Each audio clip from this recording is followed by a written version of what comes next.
ஏக்கோ கொஞ்சம் நில்லுங்க. யாருப்பா அது என்னைய நிற்க சொல்லுது? ஓ உமாவா? எதுக்குடி என்னைய நிற்க சொல்லுத? இப்போ வரேன்க்கா. வா சின்ன பொண்ணு போவோம். எதுக்குக்கா நீங்கள் செருப்பு போடாமல் போயிட்டுருக்கே? இதை கேட்குறதுக்கு தான் என்னைய அங்கே நின்று நிற்க சொன்னாங்க.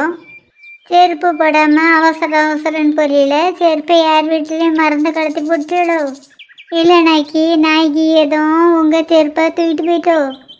இவ்வளோதான் கேள்வியா இல்லை எதுவும் கேள்வி வச்சுக்கிட்டு இருக்கியா? இவா எப்பவுமே இப்படி தான்க்கா லொடன்னு பேசுவா. நீங்கள் என்ன காரணங்கிறத சொல்லுங்கள். வீட்டில் இருந்தே கடைக்குன்னு கிளம்பி வந்தேன். அண்ணா அந்த தெருமுக்கிட்ட வச்சு தான் செருப்பு அந்து போச்சு.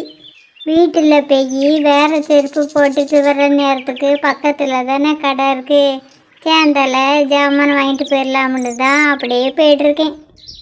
இந்த பதில் போதுமா, இன்னும் வேறு ஏதாவது பதில் வேணுமா? ஆமாம், இப்போ நீங்கள் 2 பேரும் எங்கே கிளம்பிட்டியே? நாங்களும் கடைக்கு தான்க்கா போகிறோம். சரி, அப்போ சேந்தால் வாங்க கடைக்கு போவோம். வெறுங்காலோட வரியலக்கா, கால் சுடலையா? சூடாதான் செய்யுது, அதுக்கு என்ன பண்ண? உன் செருப்பு அக்காவுக்கு கடத்தி கொடுக்க வேண்டியது தானே? ஏன் செருப்பு சேர்ந்துனா தான் அக்காவுக்கு கடத்தி கொடுத்துருப்பானே. ரொம்ப தாராள குணம் உள்ள மாதிரி பேசாத. ஓசியில் கிடைக்கிற கேலண்டரே கொடுக்க மாட்டேன், நீ போட்டிருக்க செருப்பையே கடத்தி கொடுப்ப? என்னை பார்த்து எப்பவும் குறை தானே சொல்லுவேன்.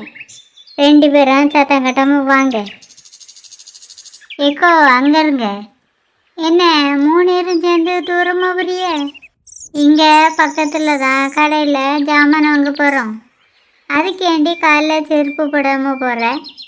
வெளியில் கிளம்பி வரம்பத்தில் காலில் செருப்பு போட்டு வர்றதுக்கு கூட உனக்கு நேரம் இல்லையோ? அங்கேருந்து வரம்பத்தில் செருப்பு போட்டு தாங்க வந்தேன்.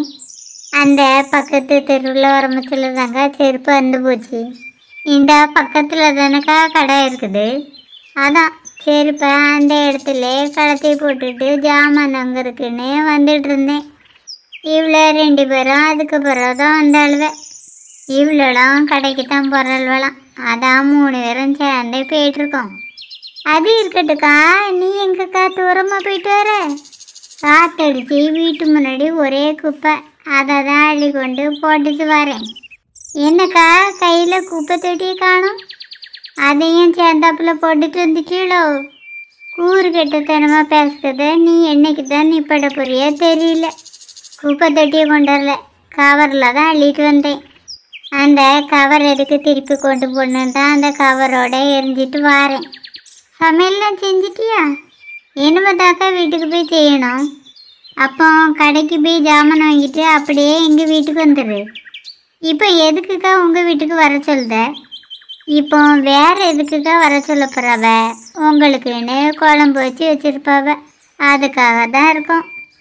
நான் சொன்னது சரிதானக்கா? சரிதான். திங்கிற விஷயத்தில் மட்டும்தான் நீ கரெக்டாக பதில சொல்லுவ. என்ன குறை சொல்லலைன்னா இவளுக்கு ராத்திரிக்கு தூக்கம் வராத. என்னடி எங்கே முணுமுணுக்கிற? ஒன்றுமில்லையே. உங்களை பற்றி பெருமையாக தான் பேசினேன். பெருமை சிறுமையை வாண்டே வச்சுக்க, ஏன்ட்ட ஒன்றும் காமிக்கண்டாம். எவ்வளோ நேரம் நீ காலில் செருப்பு போடாமல் இப்படியே நின்றுட்டுருப்ப? நீ கடைக்கு போ, அப்புறமா மறந்துடாமல் வீட்டுக்கு வந்துடு. சரிக்கா. அப்புறமா நீ மட்டும் வா, சொல்லது புரிஞ்சுதா? எனக்கு புரிஞ்சிட்டு, எங்களை வரக்கூடாதுன்னு சொல்லுகாவ. சரிக்கா, போயிட்டு வரேன். நானும் போயிட்டு வரேன்க்கோ. நீ கடைக்கு போயிட்டு அப்படியே உங்கள் வீட்டுக்கு போயிடு. எப்போவுமே இவ்வளோ 2 பேரும் என் தங்கச்சி பின்னாடியே திரிக்காள்வேன். ஒரு நேரமாவது அக்கா தங்கச்சியை தனியாக பேச விடுக்காள்வளா? ஏன் தான் இப்படி இருக்காள்வளோ தெரியல. சரி, நம்ம வீட்டுக்கு கிளம்புவோம்.